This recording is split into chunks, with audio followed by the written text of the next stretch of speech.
मंत्री नरेंद्र शिवाजी पटेल ने मक्खन चोर गौशाला में की गोवर्धन पूजा। तहसील उदयपुरा की ग्राम पंचायत किरगी की माखन चोर गौशाला में गोवर्धन पूजा के दिन प्रदेश के स्वास्थ्य मंत्री नरेंद्र शिवाजी पटेल ने छिकरा ग्राम मक्खन चोर गौशाला पहुंचकर गौ पूजा की। उन्होंने गौशाला की गायों का विधि विधान से पूजन कर उन्हें गुड़ व चारा खिलाया। इस दौरान मंत्री ने गौ माता के महत्व और उनकी पूजा के पीछे के वैज्ञानिक कारणों पर भी चर्चा की। प्रदेश सरकार की 1962 पशु एम्बुलेंस योजना की सराहना की। पशुपालन से करें जैविक खेती की। मंत्री पटेल ने कहा कि भारतीय सनातन संस्कृति में सर्वे भवन्तु सुखिन की शिक्षा दी जाती है। इसी का पालन करते हुए प्रदेश सरकार मनुष्यों के साथ साथ पशुओं की भी चिंता कर रही है और गोवर्धन पूजा जैसे कार्यक्रम प्रदेश में आयोजित किए जा रहे हैं। उन्होंने किसानों से पशुपालन कर जैविक खेती अपनाने को कहा। उन्होंने बताया कि पशुपालन से मिलने वाले गौमूत्र और गोबर की मदद से जैविक खेती और प्राकृतिक खेती की जा सकती है, जो हमारी मिट्टी और स्वास्थ्य दोनों के लिए फायदेमंद है।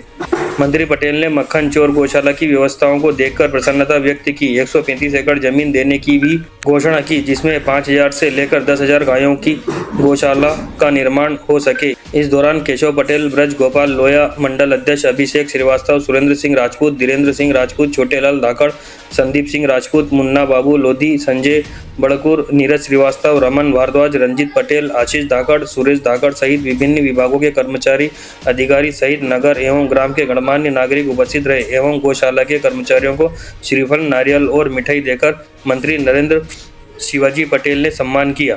आज इंडिया न्यूज उदयपुरा से मनोज शर्मा की खास खबर। भाई साहब, आज हम गौ पूजा और गोवर्धन पूजा के लिए आपने यहाँ पर आए हैं, तो गौ पूजा का थोड़ा सा संक्षेप में महत्व बताएं आप। देखिए, यशस्वी लोकप्रिय मुख्यमंत्री डॉक्टर मोहन यादव जी ने मध्य प्रदेश के अंदर प्रत्येक जिले में ये कार्यक्रम धूमधाम से संपन्न हो, इसके लिए हम सबको निर्देशित किया था। सभी मंत्रीगण विभिन्न जिलों में गए हैं, विभिन्न जनप्रतिनिधि अलग अलग स्थानों पर गए। पूरे मध्य प्रदेश के अंदर समाज तो गोवर्धन पर्व को धूमधाम से मनाता ही है, शासन स्तर पर भी इस बार हम सब लोग सम्मिलित हुए हैं। निश्चित रूप से भारतीय संस्कृति का जिस पुनरुत्थान जिस तरह से निरंतर दिन ब दिन हो रहा है, उसमें डॉक्टर मोहन यादव जी की सरकार भी निरंतर आगे बढ़ रही है। आज यहाँ पर गौ संवर्धन के लिए गोवर्धन की पूजा हो।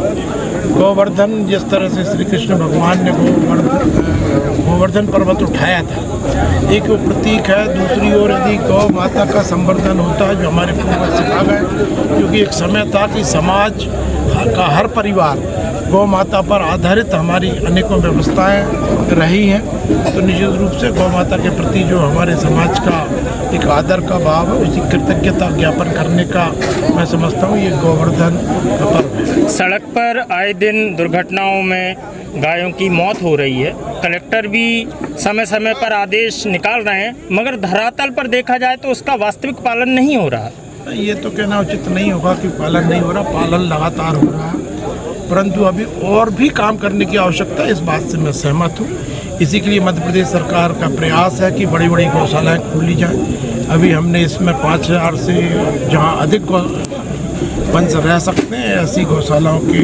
प्रस्ताव समाज से आमंत्रित किए हैं। उस दिशा में काम होगा तो निश्चित रूप से आपने जो बात कही है उस पर भी अंकुश लगेगा। भाई साहब, इस पावन पर्व पर एक छोटा सा संदेश देश के लिए। अब मैं तो बहुत छोटा सा कार्य करता हूँ, देश को क्या संदेश दूंगा, के लिए की प्रार्थना करता हूँ कि सब लोग अपने अपने नागरिक कर्तव्यों का पालन करें और अपने देश के स्वबोध के साथ में इस भारत माता को परम वैभव पर ले जाने के लिए सब लोग अपना अपना योगदान देंगे तो निश्चित रूप से भारत सशक्त राष्ट्र शीघ्र बनेगा। भारत माता की जय।